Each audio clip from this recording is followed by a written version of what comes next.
3 years ago. 3 years ago. We sold our home and everything in it. We did. We thought it would take about a year. It did not. It took 3 weeks. It took 3 weeks.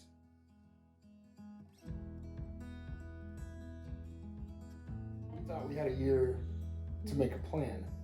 Really. Yeah. We did not. We had 3 weeks to make a plan. Yep. So we did what most people do. You know, we went and found a new home. But ours was on wheels. Yep. We've never camped. As Never. a family, we've never camped. Nope. So that was a thing. We Mhm. decided to not just, you know, buy a house, which we've done several times in the past. But so we parked our new house in the backyard of our old house and moved in overnight. Yep. And then we hit the road. Yep. The next morning. Yep. What in the world? It's important to recognize too, the reason we didn't just go buy another house is because we knew we were being called to something different. Yeah. Something that was not really normal. And very uncomfortable. And very uncomfortable. Very uncomfortable. And I went back and forth on this, you know, several times over the time when we were living in that house, you know, that it had everything that we ever wanted and more space than we needed. And, you know, we kind of went back and forth on, are we going to end up staying here long term, or are we going to be here short term and then build something else? Like, we, you know, those were constant conversations in our home, right? Even with the kids, you know, we all kind of went back and forth. We loved what we were doing, loved where we were living, but is this really, you know, where we're going to end up being long term? But the question was never, the question was really, are we going to stay in that house, or are we going to build our dream house over somewhere else? Are we going to stay in this house, or are we going to sell everything and go on the road? I remember a few different times, but a conversation in particular when we were down at the schoolhouse, because we had a schoolhouse. We didn't just have to do, you know, homeschooling here in our dining room or whatever. We had a whole schoolhouse and farm animals and all that stuff. And I remember this conversation distinctly. You know, we were down at the schoolhouse, and there was this really pretty. So when the sun would set, if we were down at the schoolhouse looking up towards the house, the sun would always set, you know, towards the front of the house, and it was just gorgeous. The skies just lit up and all this stuff. And you and I were kind of like marveling at, like, wow, this is so cool that we get to have this and be a part of this, and it's something that we never knew. When we got married, big huge open sky. Big huge open sky, like, this is amazing. But then the conversation quickly turned to, like, what are we really doing? You know, we were talking about all the cool stuff, but it's just stuff. What are we really doing? You know, what's our goal? What's our mission? Who are we helping? You know, that sort of thing. It's sobering when you pursue something and you finally get to that point and you step back and look at it and go, does this matter? You know? Does it really and truly matter to the 5 of us? Does it matter to the community? Is what we're focused on, does it matter to our neighbor? You know? Am I doing anything that helps our neighbor? Who am I glorifying? Yeah. We love each other well. Yeah. But are we loving others well? Yeah. Are we doing what we're specifically called to? We had some friends that were passing through Mount Vernon during all of this, the move out time. Yeah. And so we're sitting on the back porch next to the pool, just, you know, enjoying where we were. But also, this is really hard. Sharing with these very real friends, this is really hard. And it happened so much faster than we anticipated that it would, and so that was that much more emotional as well. So we felt like we were crazy. Yeah. And whether people said it or not, there was always that look like, you're crazy. Why would you do that? Yeah, why would you do that?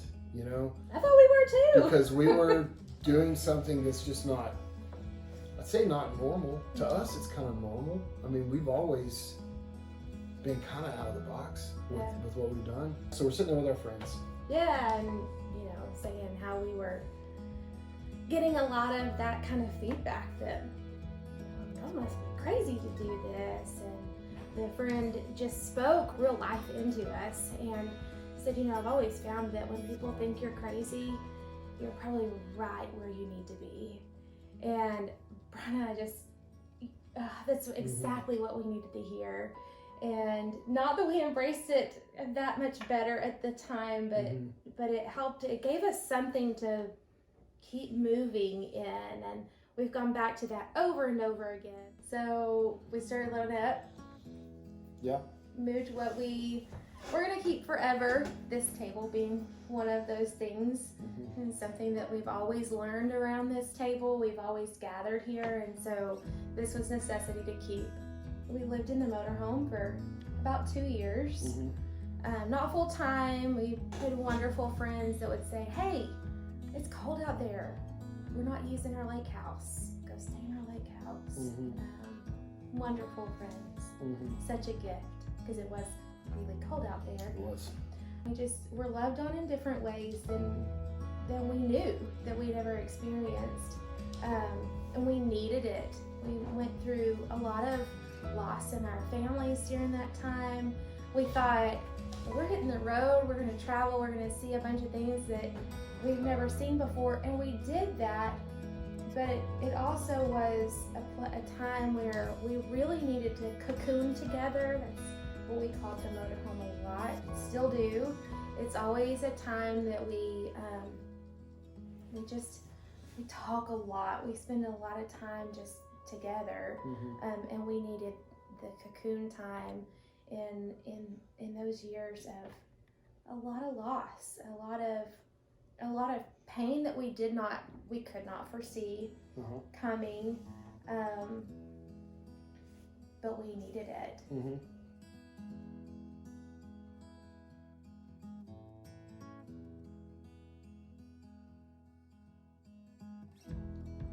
You know how when you get married, there are people in your lives that have gone before you, right? Who've done this before you. And they're able to say, don't worry about that. It's going to be fine. Here's what's going to happen. Or, make recommendations, right? Well, we were in the same kind of boat. So here's what we did. This worked, this didn't, whatever, right? Depending on the circumstance, there seems to always be someone in your life that can help guide you. Well, I still, to this day, I've not met anyone who has, at that time especially, we didn't know anybody who had done that. And we were kind of scared to death. And we have confidence in our marriage. We have confidence in our family. But this was a test that... It tested everything. It tested everything. We talked about this recently, actually, that there were several times in several circumstances that we both, without saying this to each other, we both had the same kind of outlook or thought. And that is, I know we're going to make it through this, but I don't know how. Like, I'm confident that we're coming out on the other side of this okay. But where's the other side? But where is that? How are we getting there? I have no idea. We went through a lot of loss in our family. I mean, literal physical loss of relatives, loss of some friendships that we didn't see coming. And like you said, we all kind of hunkered down together and cocooned in that motorhome, and that became our traveling safe place. We've talked about selling it off and on, and then we always come back to it's like part of our family. Well, our kids have even said that. We can't. Yeah. That's such a distinct place, and so we've come to this. Okay, you're right. This is a part of our life, and even though those 2 years were very trying and not what we saw coming, even from the beginning of how fast it happened and all of those details, but we're in a place that we never expected.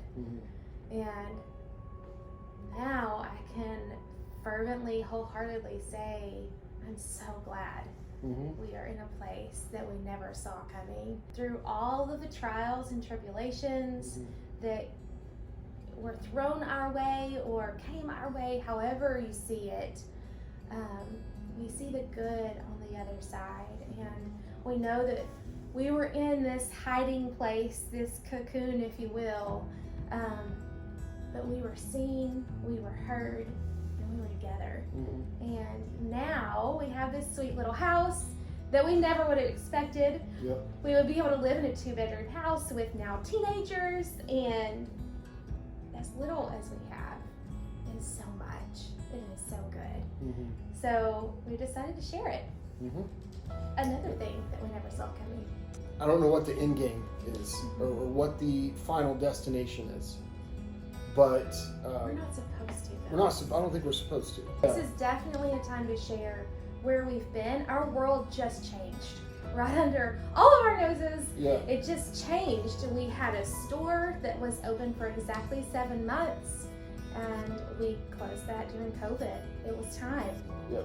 And never thought that after 7 months a store would close. It's not what anybody hopes for, but it was peaceful. It was time. It needed to happen. And so many wonderful things and connections happened during the time that we had restoration. But restoration isn't a place. It's a lifestyle. And that, I think, is what brings everything that the Lord has done that's happened over the last 3 years. Is we've been in a process of restoration, and a place that we never would have thought we would be, and really honestly kind of wanted to see go because of the heartache that came through those 2 years of being in the camper, being in the motorhome. But then we couldn't let that piece of our life go for a very distinct purpose. So in reevaluating all the things, our family sat down and said, Coach Marv can't. Coach Marv is part of our life, which is what we named our motorhome. Yeah. We also called this lifestyle our Nomadish life from the very beginning. And so we look at it differently. We see it differently now, and we can't let it go.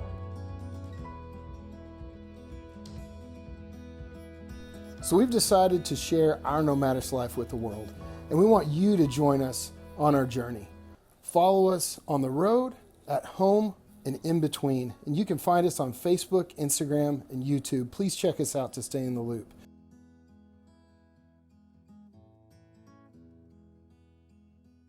We hope to see you soon, and we thank you for sharing this excitement with us.